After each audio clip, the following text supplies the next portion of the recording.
Güzel kardeşlerim, hepiniz hoş geldiniz. Cenab-ı Hak okuduklarımızla, dinlediklerimizle, hak ve hakikat olarak bildiklerimizle amel etmemizi nasip eylesin. Yüce Mevlamız, içinde bulunmuş olduğumuz şu güzel günlerden en güzel bir şekilde müstefit olabilmemizi nasip eylesin. 3 aylara girdik. Recep, Şaban ve Ramazan aylarının müjdecisi olan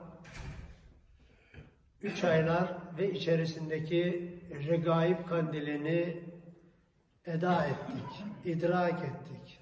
Cenab-ı Hak inşallah bu gece müstefit olan kullarından etmiştir bizleri. Ve bugün de sabahındayız. Cuma gününü yaşıyoruz. Şubat ayının 4. günü. 2022 yılının Cenab-ı Allah Azze ve Celle'den tazarru ve niyaz ediyoruz ki Ya Rabbi dilimizdeki düğümleri çöz.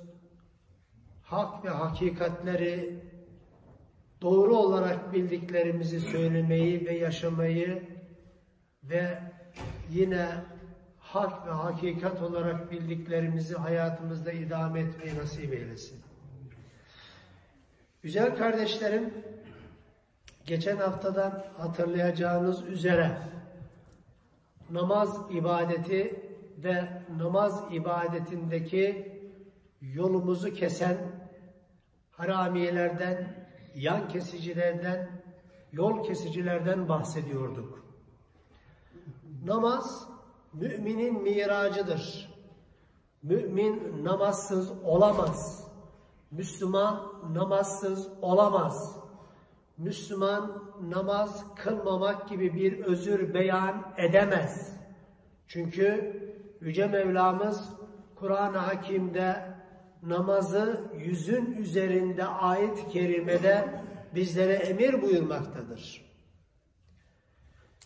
Aleyhisselatü Vesselam Efendimizin sünnetleriyle ve hayatındaki tatbikatlarıyla da görüyoruz ki namaz ibadetinin asla mazereti yoktur.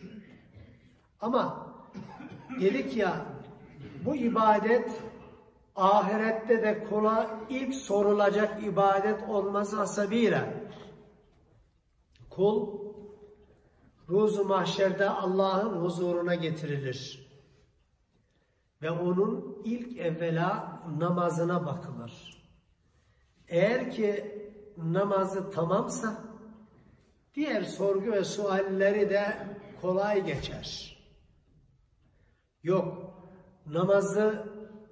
namazı eğer ki suali kolay geçmezse diğer sualleri de zor geçer. İşte bunun için bu ibadetin de alıcısı pek çok, düşmanı pek çok veya düşmanımız olan insanın, Ademoğlunun baş düşmanı olarak ilan edilen Kur'an'daki şeytan aleyhillâne en çok burnunu bu ibadete sokar. Çünkü namaz ibadetiyle müminin neler kazanacağını çok iyi bilmektedir. Düşmanımız bizi bizden iyi tanımaktadır. İşte bu sebepten dolayı namaz ibadeti yoluna sürekli manialar çıkartır. Sürekli sebepler veyahut da yola haramiler dizer, yan kesicilerle Müslümanı bu ibadetten alıkoymaya çalışır. Bunlardan bahsediyorduk. 3-4 tanesini anlattık ve bugün kaldığımız yerden devam ediyoruz. Evet, ne dermiş bakalım? Zihnin çok karışık dediydi, onu izah etmiştik. İbadet için boş vaktim yok. Aslında namaz kılmak istiyorum ama namazı kılacağım ama hiç boş vaktim yok. Şöyle işleri bir hale yola koyayım. Ondan sonra bak namaza ne güzel vakitler ayıracağım. Bu da bir başka bahane. Kardeşlerim, şimdi size soruyorum. Allah bize 24 saat bir zaman dilimi vermiş. Bir gün içerisinde 24 saat. Hiç düşündünüz mü? 24 saatimizi biz nasıl kullanıyoruz? Bu 24 saati biz nerelerde harcıyoruz, nerelerde tüketiyoruz? Hiç düşündünüz mü? Şimdi akıllı telefonlar çıktı. Hepinizin telefonunda bu program vardır. Günlük kullanım, haftalık kullanım diyerekten bir ekstra çıkarıyor alet. Diyor ki, bugün diyor, işte sosyal medyada şu kadar zamanını harcamışsın. Veya üretkenlik dediğimiz okuma, yazma bilmem neyde şu kadar zamanını harcamışsın. İşte izleme, film izleme, şu bu bilmem ne de şu kadar zamanını harcamışsın diyerekten sizin önünüze bir ekstra çıkartıyor. Lütfen ona bir bakın. İstirham ediyorum ona bakmanızı. Ondan sonra efendim namaz kılmak için zamanım yok. Ben namaz kılmak istiyorum ama vaktim yetişmiyor sözünü tekrar söyleyebilecek misiniz? Facebook'ta 5 saat geçirdi. Instagram'da 3 saat geçirdi. Efendim WhatsApp'ta 5 saat geçirdi. Bunlar gözümüze hiç zaman kaybı olarak gözükmüyor. Veya bunların hiçbirisi bizim boş vaktim yok sözünü söylememize gereksinim hissettirmiyor.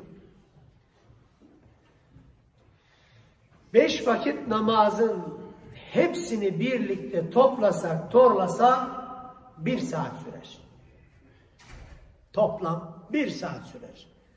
10 dakika sabah namazı sürse, 10 dakika öğle, 10 dakika ikindi, 10 dakika akşam, 10 dakikada yatsı namazını kılsak toru topu 50 dakika sürer.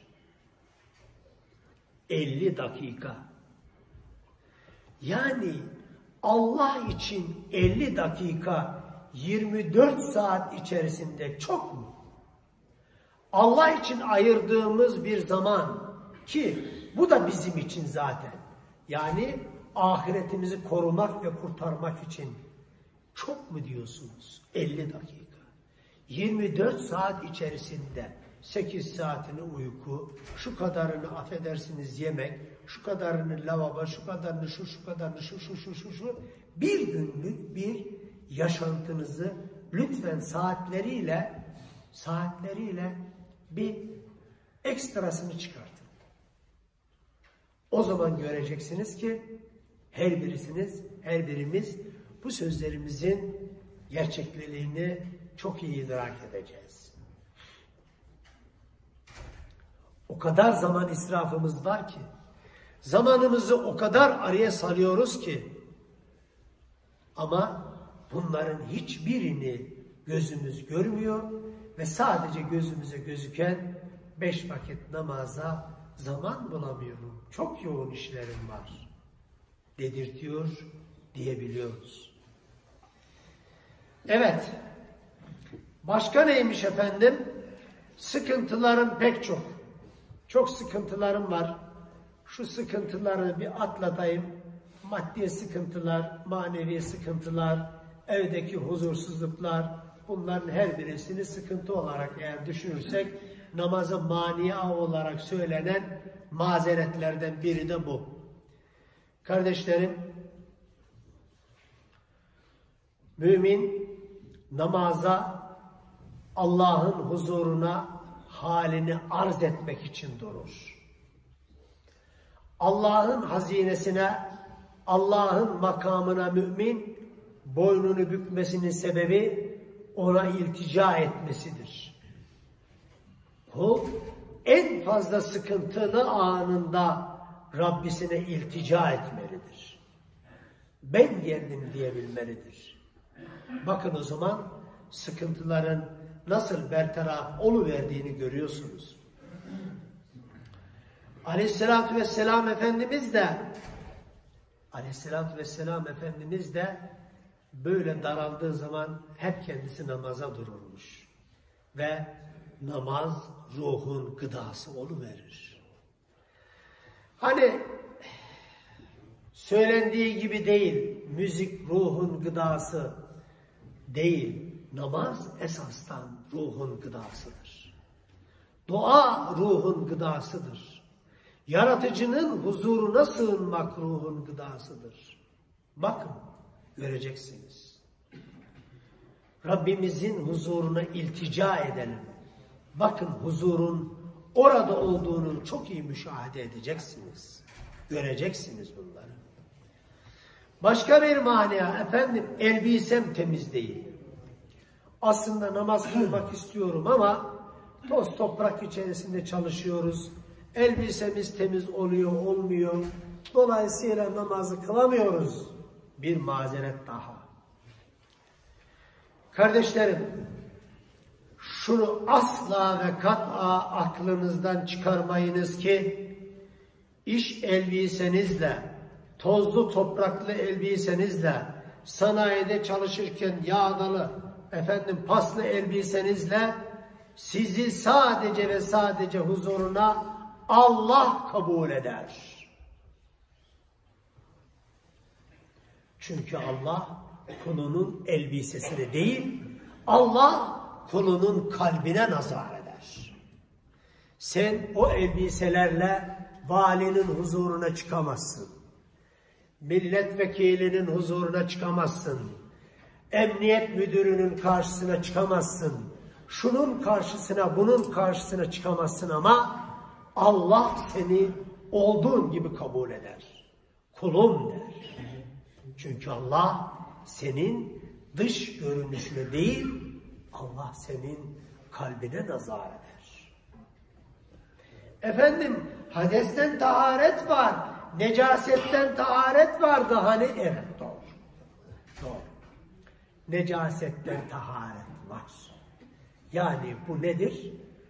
Elbisemizdeki, bedenimizdeki, namaz kıldığımız yerdeki insan pisliği, insan idrarı veya hayvan pisliği veya hayvan idrarı veya irin gibi vesaire. Bunlar ilmihal kitaplarında yazar hepsini. Namaza bunlar manidir. Manidir. Fakat bunların da bir ölçüsü var. Bunların da belirli bir miktarı var.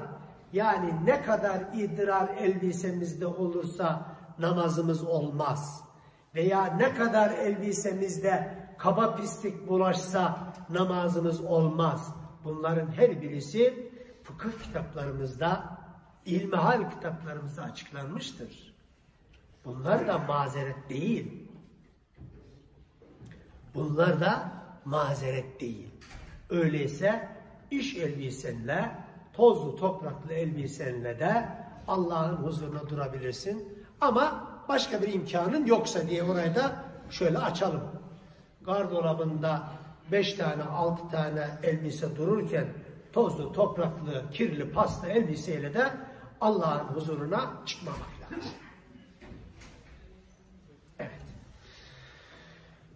Elhamdülillah ki Allah bize o kadar büyük nimetler verdi ki hepinize soruyorum bunu. Kaç tane elbiseniz var? Kaç tane pantolonunuz var? Kaç tane ayakkabınız var? Kaç tane gömleğiniz var? Birçoğunuza sorsam söyleyemez mi? Söyleyemez. Elhamdülillah. Ayrıca sıcak suyumuz bir tarafta, soğuk suyumuz bir tarafta. Musluklarımızı açtığımız zaman gürül gürül berrak sularımız akmakta. Allah Resulü'nün zamanıyla şöyle bir kıyasladığımız zaman utanmamız lazım. Kuyudan su çekmek yok. Yahudi'den gidip de kuyusundan parayla su satın almak yok. Çöl şartları yok. Şu halimizle namaza mania ileriye sürmek, namaza maniler ortaya dökmek, mazeretler sunmak gerçekten Müslümana çok ayıp bir şey. Öyle değil mi? Sahabe-i kiramın kaç tane elbisesi vardı? Hazreti Ebu Bekir, Allah Resulü'nün can yoldaşının kaç tane elbisesi vardı? Fakirin biri geliyor, Resulullah Efendimiz'e, ya Resulallah beni giydirin, beni giydirin. Allah Resulü'nün zaten bir tane üzerindeki elbisesi var. Duruyor, bakıyor fakire, cevap veremeyince diyor ki, Ebu Bekir'e benden selam söyle. O seni giydirsin.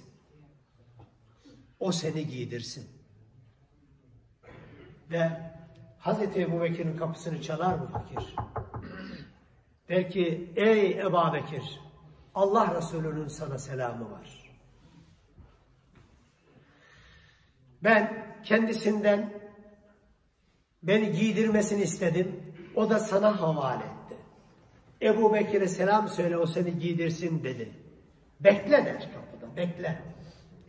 Allah Resulü'nün selamı gelir de Hazreti Ebu Bekir bu selama kayıtsız kalabilir mi? Ve üzerinde sadece bir tek elbisesi vardır. Çıkarır, o elbisesini adamcağıza perdenin arkasından veya kapının arkasından adama verir ve gönderir. Fakat kendisi açıkta kalmıştır. Kendisi namaz kılacağı zaman namazdaki setrül avredi eda edemez duruma gelir ve mescide uğrayamaz. Peygamberimiz merakla sorar, Ebu Bekir nerede?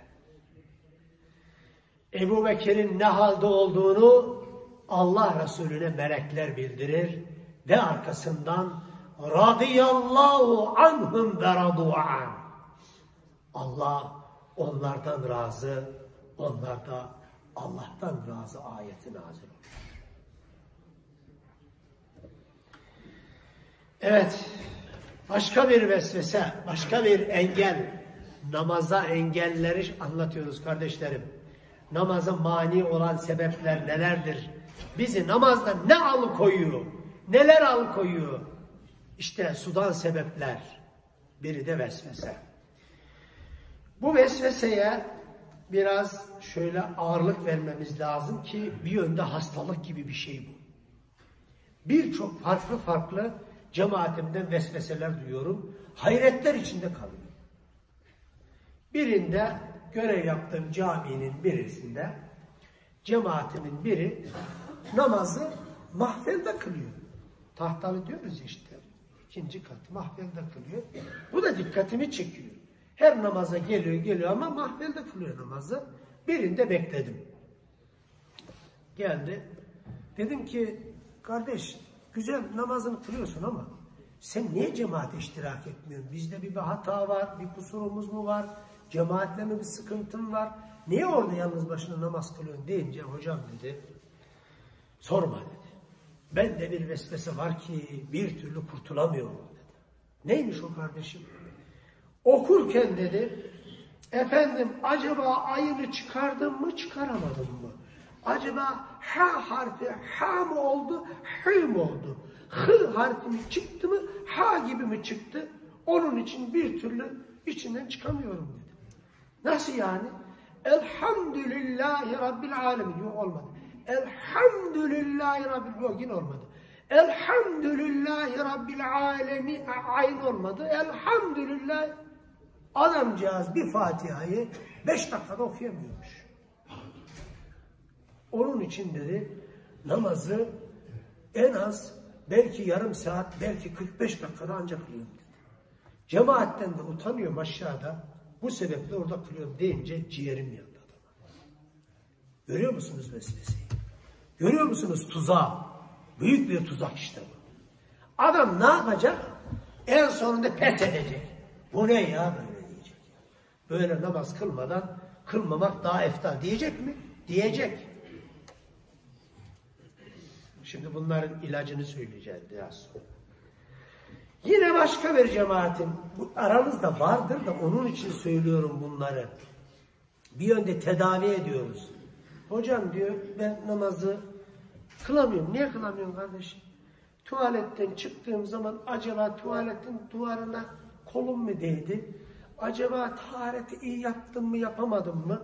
Acaba elimin kiriyle iç çamaşırıma elim değdi mi değmedi mi? Bir türlü tuvaletten çıkamıyorum ben. Tuvaletten çıktıktan sonra da namaza duramıyorum dedi. Bir başka vesvese. Bir başka vesvese. Hocam, efendim, ya ben namaza durduğum zaman gözüme halıdaki desenler takılıyor. Nasıl takılıyor? İçinde put işareti mi var? Hayvan işareti mi var? Adam işareti mi var? Bilmem şu işareti mi var? Bilmem bu işareti mi var? Namazı bir türlü kendimi veremiyor. Onun için de namazı kılmıyor. Hadi buyur. Bunlar gibi nice vesveseler, şeytanın en çok mağlup ettiği, namazdan en çok soğuttuğu bir hastalık. Bakın kardeşim, bunu aklınızın en iyi tarafına yazınız. Hiç silinmeyecek bir yere yazınız. Halının üzerindeki işaretin senin namazına hiçbir zararı yoktur. Senin tuvaletten çıkarken kolun mu değdi, şunun mu değdi, bunun mu değdi, bunun namaza hiçbir zararı yoktur. Eğer ki kesinlikle necaset bulaştığını bilmediğin müddetçe. Ki zaten o da necaset dediğim idrar ve insan pisliği, kaba pislik. Gözünle görürsün onu zaten. Onun da bir ölçüsü var diyorum. Mesela nohut tanesi kadar oluncaya kadar kaba pislik namaza mani değil. Veya avuç içini şurayı dolduracak kadar bir idrar çamaşırda bulunmadığı müddetçe namaza mani değil. Yani namazın olmamasına mani değil. Efendim şu kalemin ucu kadar bir idrar damladı. Bu elbiseye mani değil ki o elbisenin dörtte birini kaplaması lazım pisliğin. Bu da ayrı bir fıkhi kaide. Yani senin yoldan geçerken işte şöyle süründüm de acaba namazım oldu falan. Hiçbir şekilde bunların namaza manisi yoktur. Şimdi namaz kılan ayını mı çıkarttım, hıyı mı çıkarttım, hayı mı çıkarttım? Bak kardeşim, senin buradaki niyetin çok önemlidir. Burada kasıt olmadığı müddetçe senin okuduğun her birisi sahihtir. O okuduğun Fatiha'nda sahihtir, Zamm-ı surelerinde sahihtir. Kasıt olmadığı müddetçe, bilerek manayı değiştireyim diye harflerin ağzını yüzünü bükmediğin müddetçe bunların bir manası yoktur. Değilse sen içinden çıkamazsın. Açın ilmihal kitaplarından okuyun bunları. Bu vesveseye kulak veriyorsunuz da bunu araştırmaya niye kulak vermiyorsunuz? Ve bu konuyu şöyle kapatalım. Yine aklına takılan, beynini kurcalayan arkadaşlar olursa bu kardeşimiz her zaman emrinize amade. Her zaman emrinize amade.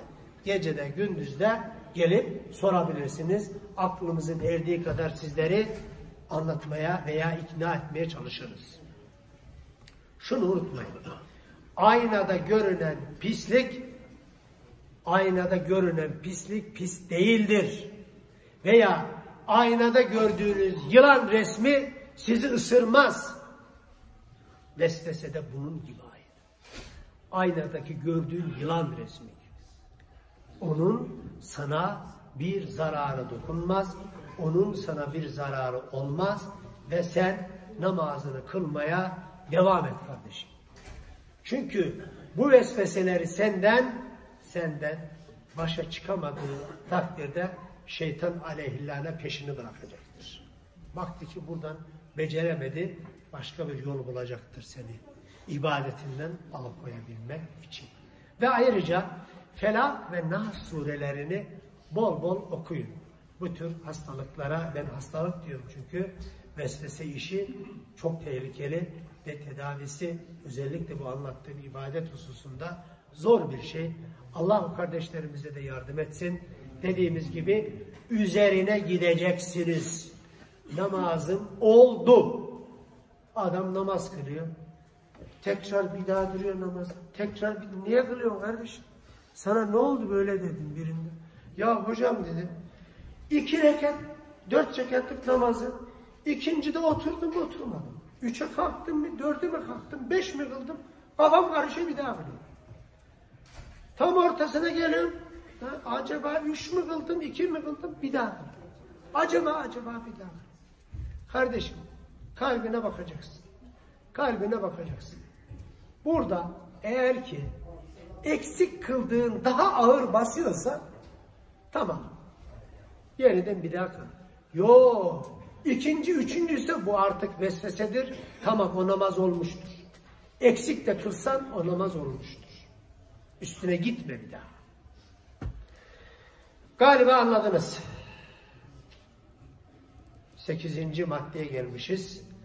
Bizi namazdan alıkoyan sebepler, manialar veyahut da mazeretler diye açtığımız konumuzun 8. maddesinde duralım. İnşallah kaldığımız yerden devam etmeye çalışacağız. Ezan-ı Muhammedi okundu. Subhane Rabbike Rabbil İzzeti Amma Yasifun ve selamun alel murselin. Elhamdülillahi Rabbil Alemin. El Fatiha.